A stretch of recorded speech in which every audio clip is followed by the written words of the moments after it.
Howdy, welcome back to my channel Train True. I am Mako and this is Keto Summer Shredding episode 8. I am now on day 32 of the summer shred and I weighed in this morning at 77.2, which is technically the same that I weighed in at on the last update, but honestly that was kind of a random really low weight that day, and then I stabilized throughout the week up and down, and now I'm stabilizing at 77.2 kilos, so that's still a good sign. And for today's video I will run you guys through a little tour of my home gym, and I will do a full chest workout, probably a moderate intensity day today.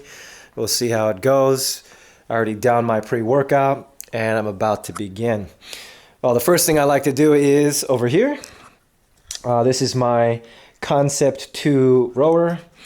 I like to warm up on that for about 5 minutes or about 50 calories, give or take. Sometimes I take it slowly. I am not doing high intensity interval training on that. Don't want to gas myself out before the workout. So just a very moderate, low intensity, steady state, 5 to 7 minutes. Get the blood flowing. Especially when it's a little bit colder, and I put on a sweatshirt, some sweats. And then after that, I like to roll myself out a little bit, especially on my nagging lower back and leg injury, on this nice purple yoga mat. I use some foam rollers and pressure point stuff. I like to get some blood into my lower back on this hyper. And I could also kind of awkwardly do some reverse hypers on that as well. So 5 minutes rowing, about 10 to 20 minutes of stretching.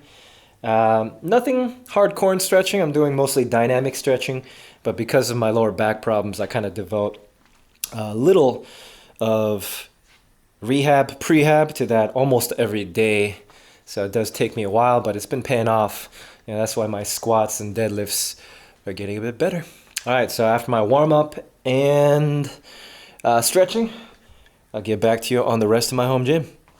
All right, so all warmed up, got a little sweat going, got my camera on because I do not have a cameraman and my wife is not home. So I'm down to my normal workout clothes. Next thing I usually do is I put on, at least on a chest day, my elbow sleeves, if you guys can see this. If you're curious, these are Mark Bell's strong sleeves. You can kind of see them on the inside there. I think these are among the best elbow sleeves on the market. Very thick, very durable. A lot of wear and tear. Actually, I have these ones as well with the American flag icon, Captain America type shield inside. These are great too. A little harder to put on, which is not necessarily bad. It just means they're a little thicker. All right.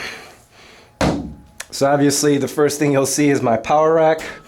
This is a Rogue Monster Light limited edition. Limited edition doesn't matter, it just means it's like a different color scheme. I picked it up in Korea off of a CrossFit gym that was kind of downsizing and needed to get rid of a rack, so I got it for a great deal. Then, obviously, if you look here, I got Rogue safety straps as well. These are awesome. Much better, in my opinion, than the metallic safety pins because it doesn't screw up the bar. It also is not nearly as noisy, and it also has a little give to it, which is good. Next thing, of course, you'll see is my bar itself. I got another one in the corner over there, just because that guy I bought the rack from was selling a couple bars. So I was like, why not, just in case something happens to this one. Both of them are, I believe, Rogue Ohio bars at 20 kilos each. They got the power ring and the Olympic ring here. I think this is the black oxide finish. You can see a little wear on that finish in the middle, but so far so good. The things it's hanging off of, these are actually the Rogue monolift or adjustable monolift attachments. These are great not only for squats, because, you know, if you see, as soon as I lift it, it gets out of the way. I can just squat exactly in the same position, front squat, back squat, whatever. But I particularly like it for bench pressing, as I'll do today, because I have no spotter to help lift it out of the rack. So I can just position myself exactly where I'm gonna press it, push it up, racks will move back, and they're great, super sturdy, super heavy. Yeah, let me move on to this. I got a setup for bench today. This is the Thompson Fat Pad on top of a Rogue Monster utility bench. Built like a tank, very heavy, durable. Fat pad, obviously. So I'm gonna drag this over here. Set it down the middle. Then I adjust the safety straps I was talking about before to the optimal bench height, which I've figured out through trial and error. Then I gotta get this adjustable monorack in the right position. These things are built like tanks, as I said, super sturdy, so you gotta slam it out of the way, put it in the optimal position. Based on trial and error, slam it in there. Slam this one down here. I love these things. They are a little pricey, but definitely worth the price. Seems like it will last a lifetime. So the next thing you'll see is my bands up here. These are also Rogue bands. I'm just a fan of Rogue, even though it doesn't really matter for rubber bands. Just wanted to have the same branding throughout my gym if possible. Obviously Rogue is a little bit pricier, but they always have good quality assurance, good customer service in case something goes wrong. So I'm getting these out of the way, putting them up here. I usually will use the orange one and blue ones to warm up my elbows. So I'll do a little bit of this.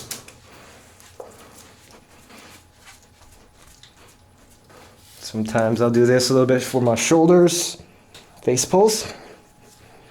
For now, I guess that's most of the central aspect of my home gym. You can see I got some Rogue Olympic rings as well for some pull-ups to have a different grip. Usually move this over to this side when I do that. I just put some rubber wrapping on this pull-up bar to give myself a little bit more grip. Perfect height, just so that I can kind of touch it without jumping and just kind of bend my knees and not touch the floor, no cheating. So at this point, I usually put on my ID Powers, pretty cheap powerlifting shoes, good for benching because it gives you that heel on the bottom for extra leg drive.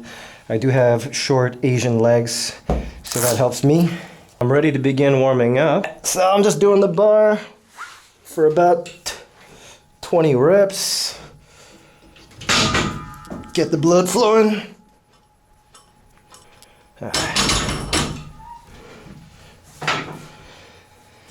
At that point, might as well give you a tour of my weights.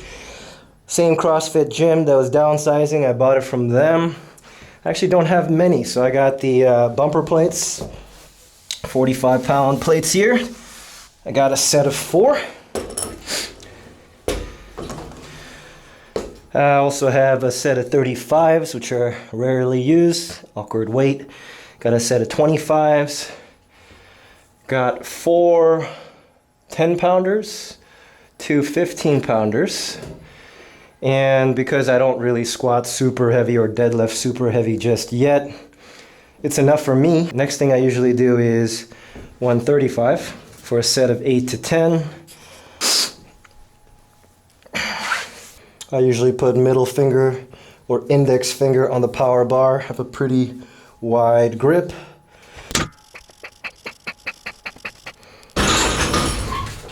All right, just getting the blood flowing. I usually put 225.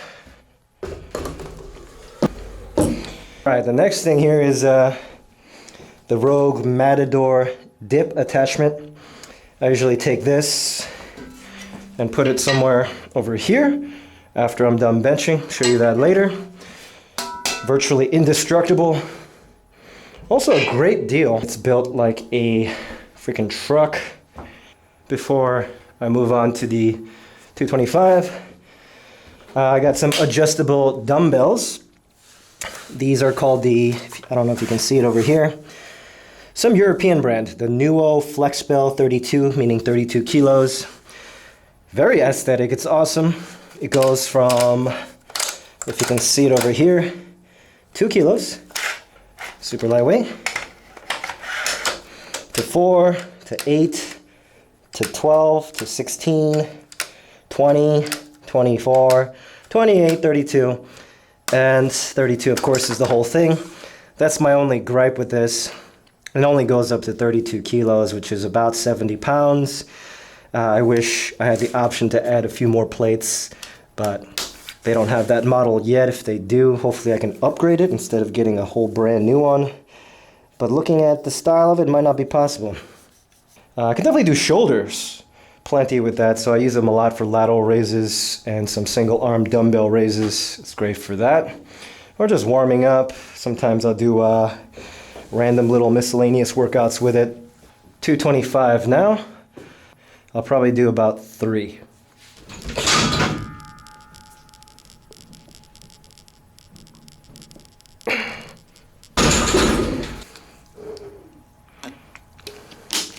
Next thing I usually do, warm up, is put the 25 plates on.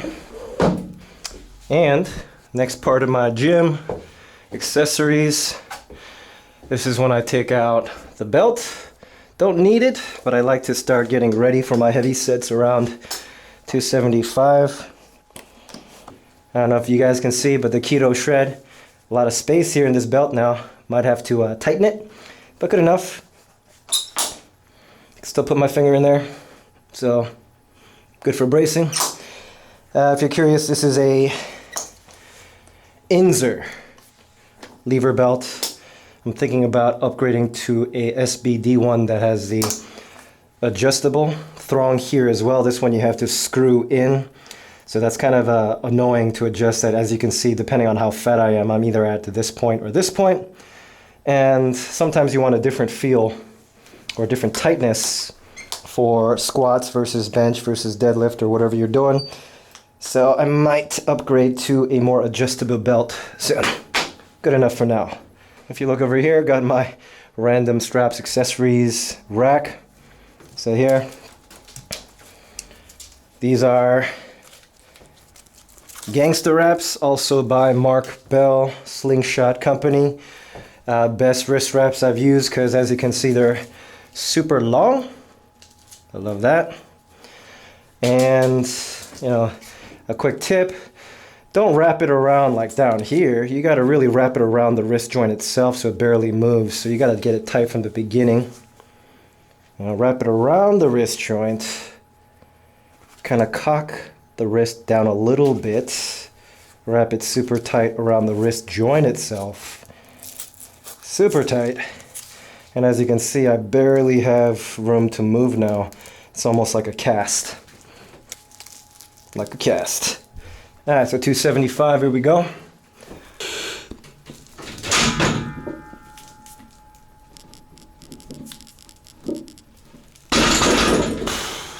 You can see I'm losing circulation, turning a little purple and extra yellow. Extra, because I'm already yellow. Alright, loosen it up. Let the blood flow a bit. Alright, other things on my little rack here. I got the yellow full bore slingshot for some extra bench volume or safety. I got figure 8 straps for deadlifts or anything, even pull-ups. You can work these out. I've been working my grip a lot lately because that's a weakness, so I try not to use these. I got elbow cuffs by Slingshot as well. Those give you a lot more protection than these sleeves. This is more for warmth. This is actually like gives you a little bit of a rubber band effect, but it's really coarse on the skin. I got all these random full finger gloves that I've gone through over the years. They're all beat up. I do this for band work so it doesn't mess up my skin too much. A lot of pull-up work if I have to.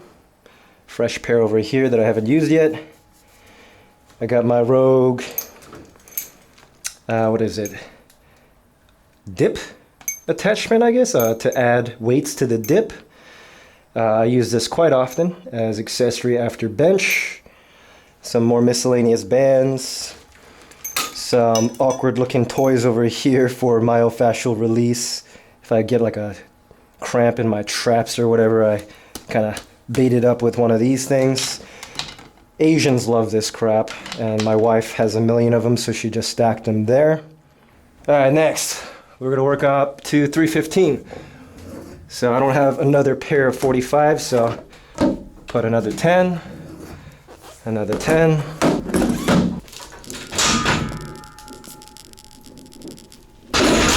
So now, working up to my final warm-up.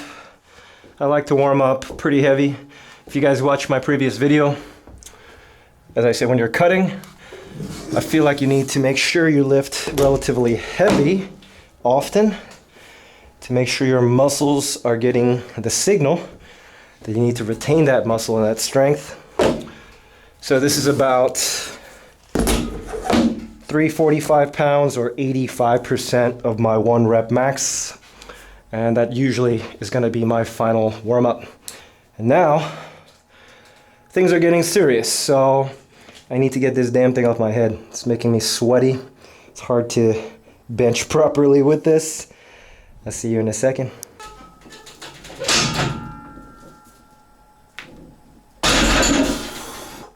As you saw, 345 moved pretty smoothly. I got a little shaky on the way back up. Didn't brace well enough. Feeling a little beat up lately because the cut recovery definitely is an issue. Today's supposed to be a moderate day. I've done way too many super heavy, high intensity days back to back. So I'm probably gonna jump down to 315 for a moderate day. I think that's about right. Hopefully I'll get an average about 8 per set across 5 sets. I'll try to not go all out AMRAP today because I don't feel fully recovered from my last few workouts. Let's be real, right? When you're cutting, do not expect the same recovery level. I usually am fully recovered by my next chest day, but feeling the burn a little bit. Let's see.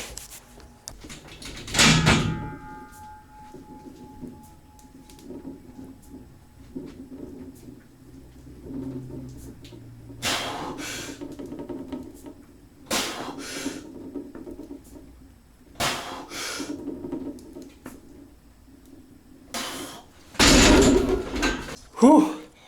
So the first set was kind of rough. Try not to bounce too much. Keep it smooth with touch and go. Slight minuscule pause on some of those reps for 8. Wasn't an AMRAP, but probably RPE 8. So maybe 2 more. So I'm a little bit weaker than when I was a bit fatter, which makes sense, especially on the bench. All right, so continue the tour. What else do I got in here? This is the timer. Little Gym Boss basic timer. I try to rest about 4.5 minutes between sets. So I got this running. Just started it a little bit late. Then I got my little adjustable bench over here. I used to use this primarily before I got the Thompson Fat Pad, but it was very narrow and very shaky. So this is good more for just for incline. Maybe some bicep curling on top of that for a preacher curl type of action, and other miscellaneous things. I got some miscellaneous attachments here as well. I got a landmine adapter, which is really hard to use in here because of the lack of space. But when I'm feeling not lazy, I use that. I got a kind of a cable attachment that I use on the bands for rows and pull downs right there. It's like 15 bucks on Amazon, something like that. Yeah, foam rollers. I dressed it with all my gym clothes. Extra computer in here in case I want some music going. My knee sleeves by Mark Bell as well. Camera equipment. Fancy schmancy water that I don't drink that my wife put in here.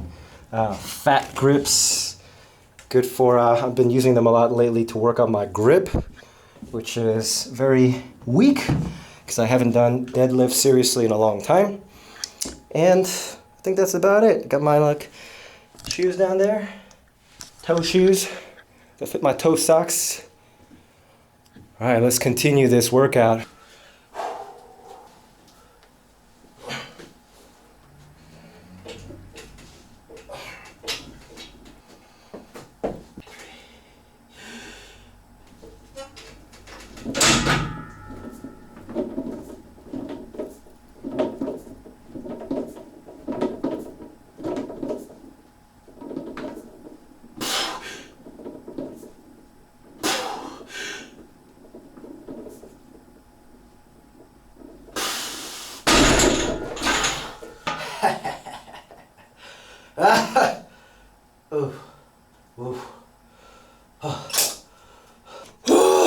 What's up? That was a fifth final working set, 315. I was aiming for 8 minimum, but remember, don't make that mental block, don't sandbag. Went for RPE 10, and I got 10. So 315 for 10 reps on my last working set. I can't breathe. Cardio. That was cardio. What are my comments again? Oh yes. Keep in mind my AMRAP PR for 315 is I think 12 or 13 reps at a higher body weight, and usually on my first working set, and I just got 10 on my fifth and final working set, and I felt like maybe I had one more rep, maybe if I went all out, probably if I lifted my butt off the bench a bit and cheated, but still I think that's a good sign. I've been retaining my strength on this keto cut, at least 95% of it, because in terms of volume, I did just about the same amount total across 5 sets. So I'm very happy with that. I am getting a little bit of a shoulder pain in the rotator cuff region, so I'll probably have to be careful, but my form is pretty solid, I think, on the bench. Retracted my shoulders down, my scapula's down. Pretty decent arch, which actually protects the shoulders more than a flat back. Good leg drive without lifting my butt. Elbow movement, I think, went pretty well based on reviewing the footage. And, oh, if you guys are curious, a lot of people ask me, why don't I breathe in the middle of my reps? And particularly for the bench press, more than any other movement, holding your breath is actually not a bad idea across at least the first few reps, because maintaining tightness is very important to the explosivity, especially when you're doing touch and go. I mean, pause too. So I've developed this practice, I think good habit, of doing as many reps as I can quickly on that first breath. Then I usually do take one more breath or 2 more breaths, depending how many more reps I'm doing in that set. Today is a moderate intensity day, so I was aiming for 5 to 8 reps per set, and I knew in my mind going in that I would take maximum maybe 2 breaths across the whole thing. So I usually did probably 6 to 7 reps on one breath, and then that final rep maybe on another. But that is kind of an advanced technique. I'm not bragging or anything, but if you're not used to this, I wouldn't advise it, because you could black out if you don't practice it enough. But if you get good at it, it actually helps you press more, but you have to be in the habit of doing it quickly. So even if you do pause, as soon as you lock it out, you bring it back down, of course, in a controlled fashion, and pump out as many reps as you can. Especially important on speed days and light days. You're not going to be taking a breath on every rep. It's, in fact, wasting a lot of that pressing energy, just holding it at the lockout for too long. All right, day 32. Yeah, day 32 physique update. All right, some commentary. There I am, relaxed, flexed just my abs, my arms a little bit. Keep in mind, I have no idea what I'm doing with posing, just experimenting. I've never done bodybuilding posing before, so don't mind me. Right side, back. Yeah, I would say my pull-ups every day really are paying off. I'm seeing more width, more definition because of the fat loss, of course. And besides awkwardness, I think my back is coming in pretty nicely. Although my weight is stabilizing around 77.2 or low 77s, I feel like I see more definition every day. So, maybe it's possible that I'm somehow building a little bit of muscle, very little, while I'm cutting out fat. And I was pleasantly surprised this day. After looking at this footage, I was like, damn, like striations that I did not expect. Random poses. Lighting, if anything, was worse because this was at nighttime. So I only have my indoor lighting, nothing from outside. Then we got that nice random ab pose that everyone likes to do on Instagram. Think that's good enough? Alright, so this is the final spread.